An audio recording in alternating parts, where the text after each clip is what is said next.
You know, it is my honor to volunteer for this organization and make sure this Memorial Plaza grows to what it is, and to honor those fallen for the state of Nevada, and to make sure that we do justice in honoring their families. Today we have our guest speaker. He is a Nevada resident, 30-year retired educator in Nevada.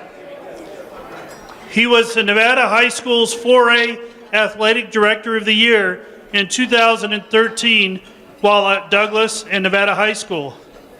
He was the 1A Athletic Director and Administrator of the Year in 2022 while at Eureka. That's just what he does full-time, and now he's retired. His wife is down here below me, married for 32 years. Give it up for Deanna.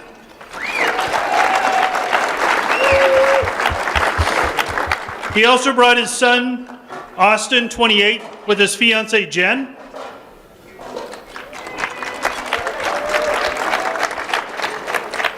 And they say the family still serves. He has his son, Jake, here, who's only 26. Give it up for Jake.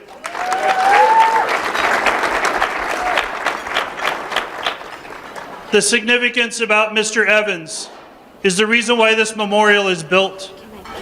It's to honor the Gold Star families and their relatives. Today, I'm going to introduce Jeff Evans, who is a unfortunate three-time Gold Star family, son, brother, nephew, brother, and brother.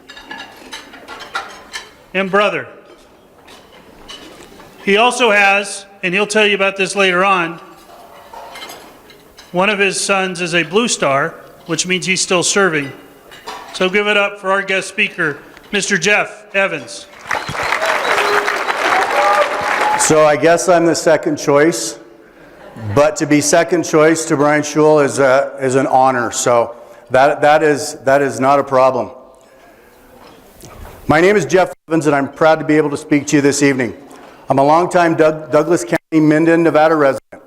And as David said, I recently retired from 30 years as an educator. I spent my entire career in the great state of Nevada. I worked at Clark High School in Las Vegas as an ESL teacher and coach, as a Spanish teacher, coach and administrator at Carson High School in Carson City. I was the athletic director and dean at Douglas High School in Minden. And my last 5 years, I was the principal at Eureka High School in beautiful Eureka, Nevada. Got some for Eureka out there. I loved every minute of my job working for kids. Regardless of what some like to say on the news, there are some great kids in America doing great things. The only drawback I have about retirement so far is that I miss the kids. As David said, I am also a Gold Star family member. For those that don't know what Gold Star is, each member of us has lost someone to war. It's an exclusive club that none of us want to be in. Now, some of the stories I'm going to tell you tonight, I've never told in public before, so I'm not sure how I'm going to do with it. So please bear with me if I get a little emotional. And it sucks that they put my table right there, so I get to look at the people that I'm going to talk about. So I'm just going to have to close them off. At Eastside Memorial Cemetery in Klamath Falls, Oregon, near where Highway 140 meets Highway 39, my family has 7 soldiers buried there that served their country in combat. We always said that if we wanted a family reunion, we would have to have it at the cemetery. My dad and uncle were killed in Vietnam. They were one set of 31 brothers killed in action in Vietnam nationwide, and one set of 4 brothers from Oregon. I also lost my brother to complications from injury he suffered on his second tour in Iraq. On October 24th, 1968, my uncle's helicopter was shot down. My uncle, David Lynn Evans, was a gunner with the 117th Assault Helicopter Company in Long An Province. As a door gunner, he stayed on the machine gun in the downed helicopter so his fellow soldiers could make it to safety. He was killed during the selfless act. He was 19 years old, the average age of soldiers killed in Vietnam. I've been in contact with one of the soldiers who made it to safety due to Uncle Dave's bravery that day. He has struggled with his survival. He has had a sign on his office wall his whole life dedicated to my uncle. And it says, "Because of you, I have today." He has invited my wife and I to a family reunion of his several years ago. He said that due to my Uncle Dave's selflessness, his family is able to have a reunion where mine is not. I could not get myself emotionally ready to go to this reunion, so we didn't go. My dad, Spec 6 Norman Francis Evans, was assigned to the Army Security Agency's 156th Aviation Unit stationed in Nha Trang. He was killed during his second tour in Vietnam, November 24th, 1970, 3 weeks shy of coming home. He was 23, my mom was 23, I was 2, and my brother was 1. My mom received the news of his passing the day before Thanksgiving. The Thanksgiving holiday has always had a little bit different meaning for us. My mom said for the longest time after the soldiers came to the house to deliver the news of my dad's passing, that I would ask her and made her cry. I've spoken with a soldier that was there the day my dad died, and I don't think he has ever fully recovered from that day. He remembered every detail as if it was yesterday. I never knew my dad, and I never knew my uncle. My brother, Sergeant David Lynn Evans, assigned 1st Squadron, 82nd Cavalry Regiment, felt the need to enlist after 9/11. After suffering an injury on a second tour, he never fully recovered and passed away August 5th, 2011, 10 days shy of his 42nd birthday. My brother was named after my uncle. And my brother's funeral, it was one for the ages. It was held in Klamath Falls, Oregon, and he was to be buried next to my dad and my uncle. There was talk that members of the Westboro Baptist Church, and if you remember Westboro, they were going to be there to protest my brother's funeral. The Patriot Guard heard this and showed up in numbers. They were at the church where the service was held and escorted us all the way to the cemetery. Yes, thank you. It was a beautiful sight, following 50 motorcycles all carrying American flags. I remember passing by a father and his 2 small sons that were out working in their yard. As we approached, the father gathered his 2 sons together, and all 3 of them saluted my brother as we passed by. I will never, ever forget that. I'm thinking about it right now. As the honor guard handed me my brother's flag, I remember a wind that picked up on a very calm, sunny day. The wind, which everyone could see, rippled all of the American flags along the path, down the path to my brother's casket. The wind went through the family members, and then I can remember actually watching the wind disappear into the sky. Everyone saw the wind, but only the family members felt it. That was my brother saying goodbye. The saying, "Those who disrespect our flag have never been handed a folded one," is so true. I will never forget being handed my brother's flag and then handing it to my mom. There are no words to express how sad and how powerful that moment was. I have been very fortunate to get to know soldiers that served with all 3 family members. I feel blessed to speak with soldiers that served with my dad, so I can learn more about him and his love for God, his family, and his country. Where I lost my dad, my brother, and my uncle, my mom, she lost her husband, her son, and her brother-in-law. I also have 4 other family members who served in combat that are buried at the same cemetery. My dad and uncle had an older brother who served in Korea and 3 tours in Vietnam. I was fortunate to get to know Uncle Bob. My paternal grandpa, James Evans, served in World War II in Korea. He served in both the Army and the Air Force. My maternal grandpa, Arnold Davis, served in World War II. By the end of the war, he had walked across France 3 times. His stories of his time in foxholes in the middle of nowhere, France, were fascinating. My mom eventually remarried a wonderful man who raised me and my brother. My grandpa from the remarry, Art Gibbons, fought in the Pacific Theater in World War II. He would tell the story of him being a messenger, and each time he arrived at his destination, his backpack would be riddled with bullet holes. 2 years ago, I was fortunate to meet John Yespa, the founder of Honor Flight Nevada. I met him at the dedication of the Nevada Gold Star Memorial in Sparks. 1 year later, I was on Honor Flight with my wife to Washington, D.C. with other Gold Star families. John and Honor Flight had a weekend planned that none of us could have ever dreamed of. There were Gold Star members who had family killed in World War II, Korea, Vietnam, Iraq, and Afghanistan. Honor Flight had something special planned for each of us at our memorials. Mine, of course, was the Vietnam Memorial. And at the wall, I met the general in charge of Vietnam commemoration and the wall. Honor Flight had him there specifically to meet with me.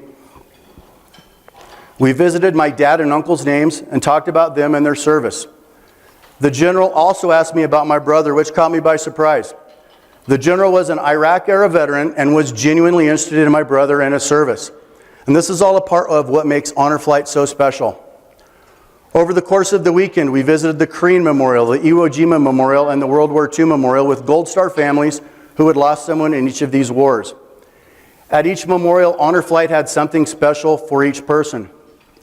On this trip, we met Mike and Lindy Leonard. They were on our trip as Gold Star family members also. Now, Mike was a decorated combat pilot in Vietnam, and he lost his brother in Korea. I was able to talk to Mike about my dad and uncle while at the Vietnam Memorial. Mike helped me understand more about my dad's service, and I don't think he understands how much he did. And Lieutenant Colonel Mike Leonard is with us tonight. Thank you, sir, for your service. Lindy's dad was killed during the battle for Iwo Jima. And at the Iwo Jima Memorial, Honor Flight had black sand from the beaches of Iwo Jima for Lindy to give to all of us. We stopped at a relatively new memorial that I had never been to.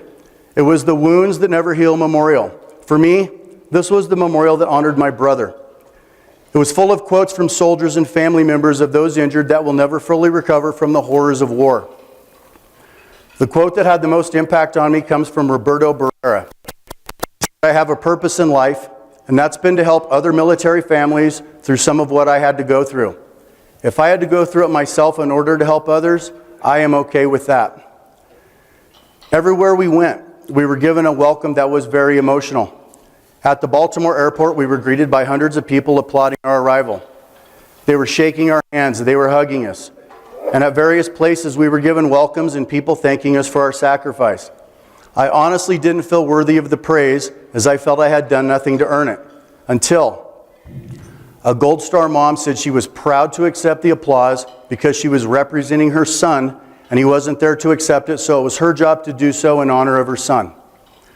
So from then on, I started proudly accepting all of the applause and handshakes and hugs from my dad, brother, and uncle, because they were not there to do so themselves. On the last night of our trip, Honor Flight had a candlelight dinner. We had to get up and talk about our loved ones. As I previously said, I never knew my dad, so I never knew I had really never grieved him.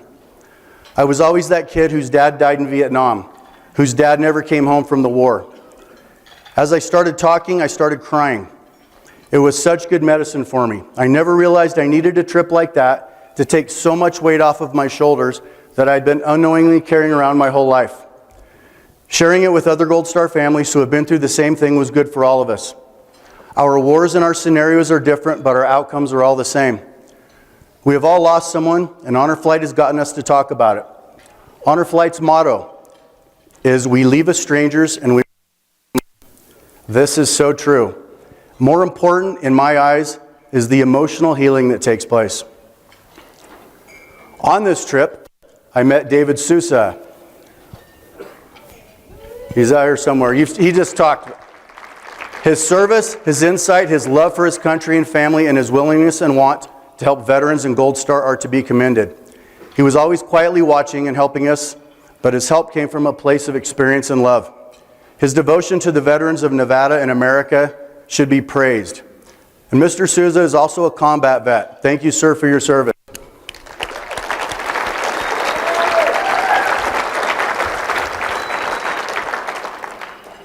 I've been fortunate to go on 2 Honor Flight trips. The second time I was able to visit my dad and uncle on the wall with Vietnam vets. Listening to their stories helps me know my dad better, to better understand his service and his love for his country. We also got to welcome the Vietnam vets home, something they never got when they returned from the war. For me, personally, to be able to say welcome home to these Vietnam vets was powerful. John also introduced me to a Vietnamese family while at the wall. They donate every weekend volunteering to help guests at the wall. They have 2 little boys that thank every single veteran, and I watched them do this. They thank them with a handshake and to thank you for their service. They donate their time because they feel fortunate to be living the American dream. The Vietnam Memorial was completed while I was in high school. I remember our high school government class took a trip to Washington, D.C., and I was not able to go. My teacher sent me a postcard of the memorial, and on the picture of the memorial on the postcard was my dad's name. 58,000 names on the wall, and my dad was on the postcard. That was pretty cool. Thank you. On each trip, we were fortunate to visit the heroes laid to rest at Arlington and participate in the wreath ceremony at the Tomb of the Unknown Soldier. Watching the ceremony is one thing, but to be able to participate in it with a wreath that represents you is incredible. The ceremony at Arlington is steeped in tradition, military history, and American pride. Watching the changing of the guard and understanding the devotion and commitment of these soldiers makes you proud.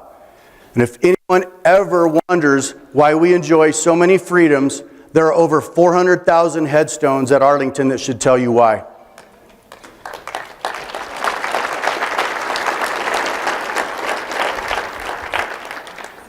I am blessed to be here tonight with some wonderful people that I love dearly, and I'm not going to look at them. My beautiful wife, Dina, who has taken our family name and taught her boys that it is special and it is worth fighting for. She's the prettiest, smartest, and toughest one in the family, and she has raised two good men. My oldest son, Austin, he is a firefighter paramedic at Tahoe Douglas. He spent several years as a wildland firefighter with the elite Sawtooth Hotshots. The Hotshots are some of the best in the wildland firefighting world. He's also a pretty darn good paramedic. He has recently run two 50-plus mile ultramarathons, and I said that right, 50-mile marathons.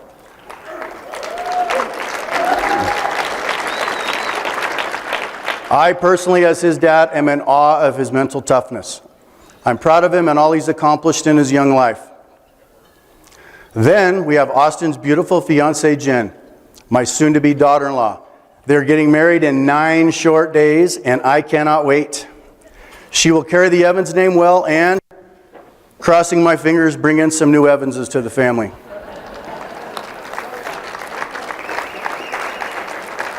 And then there is my youngest son, Jake. David Souza mentioned him earlier. The Nevada Soldier of the Year is mine. Go ahead, stand up, Jake.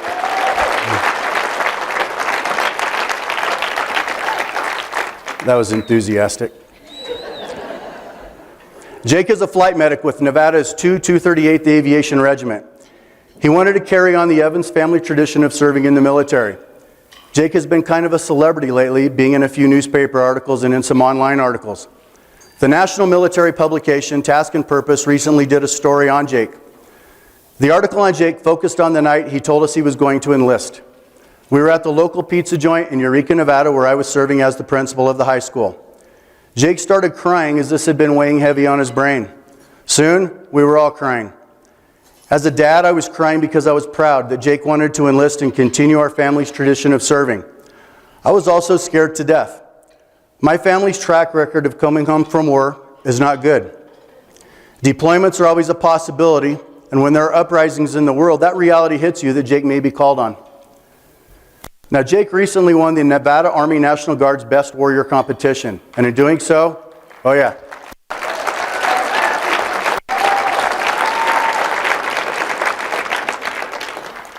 In doing so, he was named Nevada Soldier of the Year, as I previously mentioned. He had to show his prowess in marksmanship, weapons, medicine, physical fitness, navigation, and other infantry skills. He also had to take written skills or written tests and be interviewed. By winning this competition, he got to represent Nevada at the Region 7 competition in Hawaii.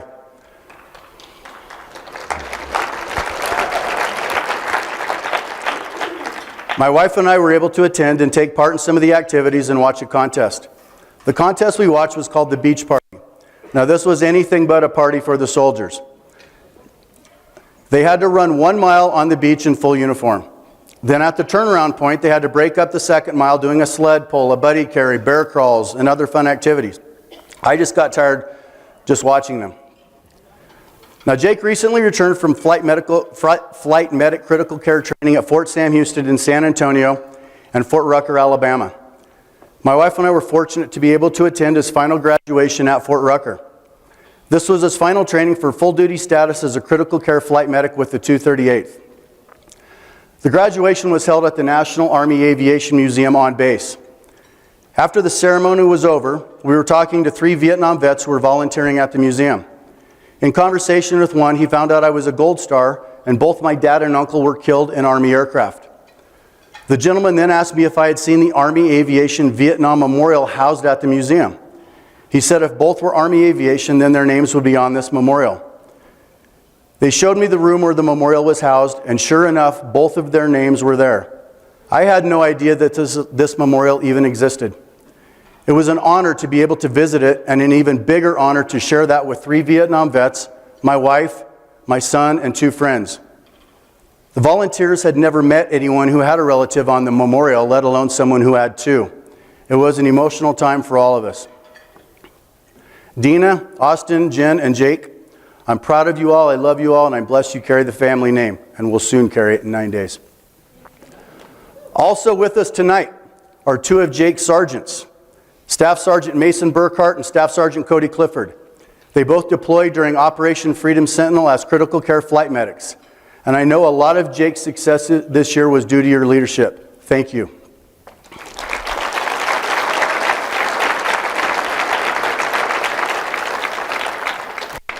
They're at the RIMSA table. So all of the Army critical care people that are here tonight work for RIMSA. So that should make you feel pretty good. If you guys are in an ambulance, you know you got some good quality people taking care of you.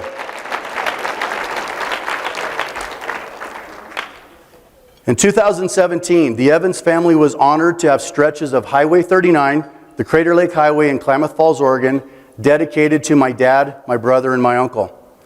I've had numerous friends stop and take their pictures with the road signs and send them to me. Jen might have been the first person to send me a picture of her at the road sign. I knew then she was a keeper. It has been overwhelming, the sense of pride I get when I see these pictures. Now, behind every veteran and their families are stories very similar to mine. Our job is to never let these heroes and stories be forgotten. We must say their names, we must share their pictures, and we must tell their stories. We must let Americans know that their freedom is not free.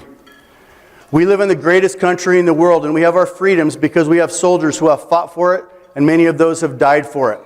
We have families who have made sacrifices for it, and for some families that was the ultimate sacrifice. Every day is an opportunity to tell our family stories so we don't forget them. I always shake the hands of veterans, tell them thanks for their service, listen to their stories, and more importantly, thank them for my freedoms. I spent 30 years in education in Nevada telling my students the same, to love their God, to love their family and their country, to listen to their parents' and grandparents' stories, and remember that they can tell their kids, to be good Americans and to be good people. I attended thousands of high school games and contests in my career. I was always in charge of putting up the American flag at football games. I would always tell the student that helped me that this was the most important part of the game. My last 5 years, my primary help putting up the flag was a student named Gabby Minoletti. Her senior year, she was my student body president. She said this about volunteer flag duty with me during her commencement speech at graduation. Mr. Evans taught me that the game was not important. The freedom to play the game was what was important. I never thought of it that way.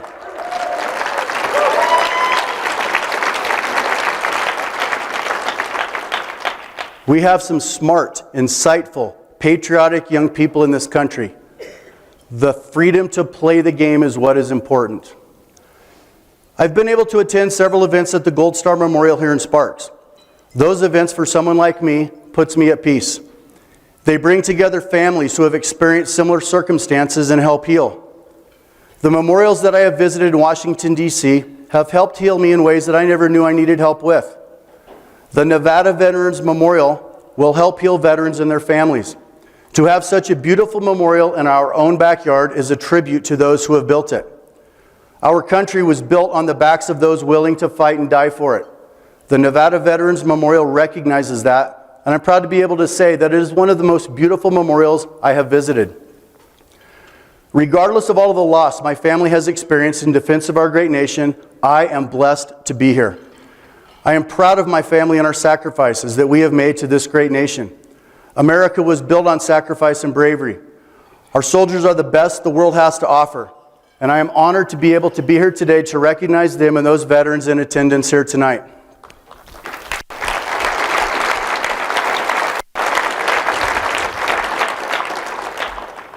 If I had several wishes, I was going to say one, but I need several.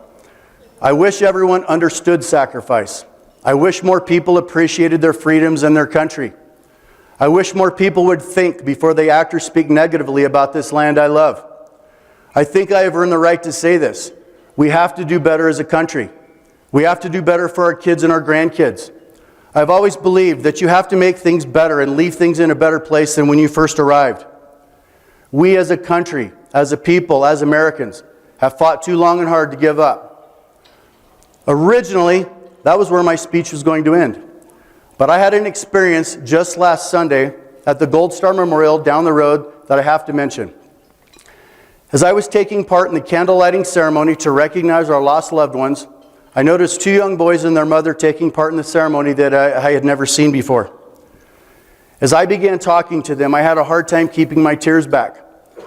The boys were brothers, 12 and 13 years old. Their dad was killed in Afghanistan in 2011 when the boys were 1 and their mom was 4 months pregnant with the youngest. I was 2 and my brother was 1 when my dad was killed. The similarities of our situations were striking. I was them. They are me. They never knew their dad. I never knew my dad. Their dad died 41 years after my dad died. And I guess what I want to point out about this is that there are generations of Gold Star kids out there like me, and will be for years to come. The sacrifices for our freedoms are still being made. Thank you guys for being here. God bless all of you. God bless America. God bless our veterans and all our Gold Star families. Thank you.